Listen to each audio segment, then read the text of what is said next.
The scientific chair Imara is about adopting a vision that is objective and more pragmatic. A vision that makes Andalusian civilization a deep source of inspiration for a better future, thus pursuing an approach that looks more into the cultural and scientific experiences of Al-Andalus and seizing it as an opportunity to outline an overall reflection while trying to identify the general features of this avant-garde civilization in its time. Such critical reflection will also lead us straight to question the meanings of the observations made vis-à-vis our current context.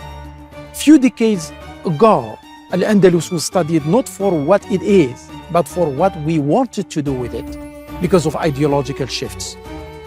On the one hand, European Orientalists consider the Arab-Muslim phase in Al-Andalus as a mere veneer that has not left any imprint. On the other hand, what exacerbated the situation, the works of some Arab-Muslim historians, philosophers, quite romantic, weighing about the fate of a lost paradise.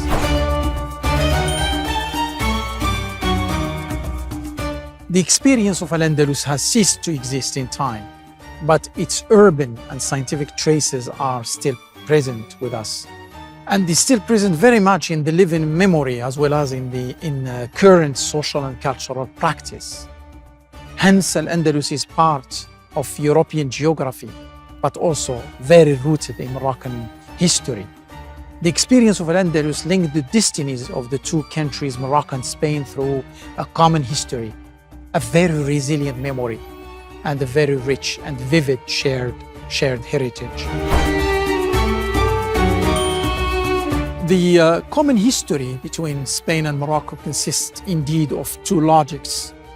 If we start by the historiographical logic, first Al-Andalus.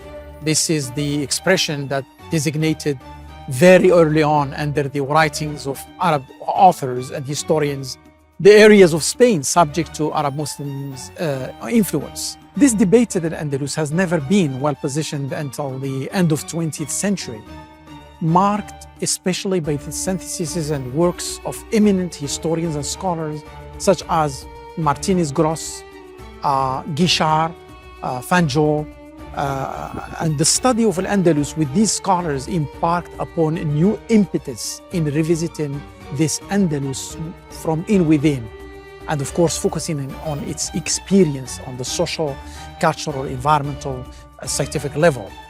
And the second, many researchers have tried, therefore, to dismantle this Andalusian myth and further explore the realia, what it means. It means the tangible realities.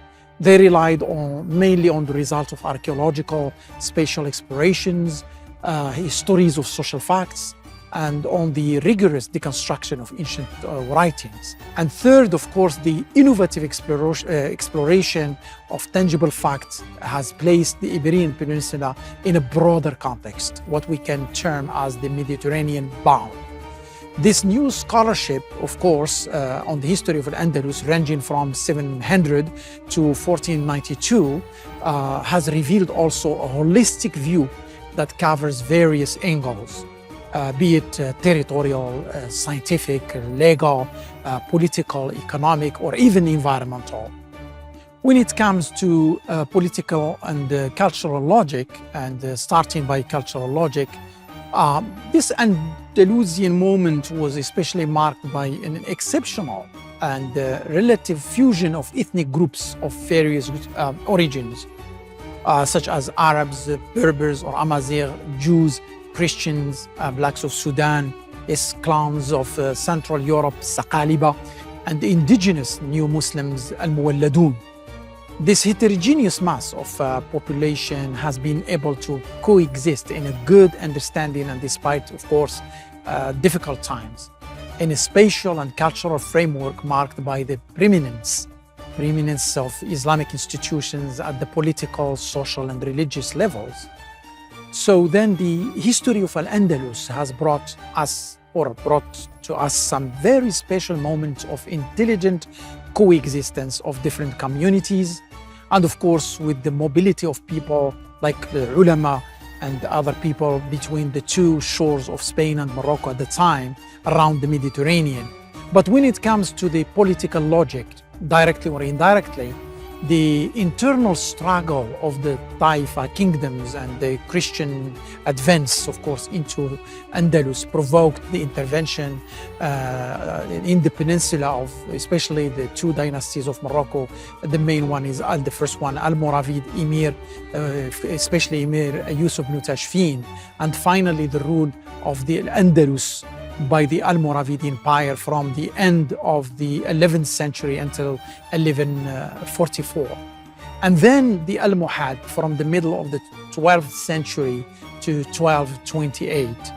So therefore, for nearly a century and a half, the political unity of Al-Andalus and the Maghreb was re-established in favor of that of the Maghreb, or in particular Morocco.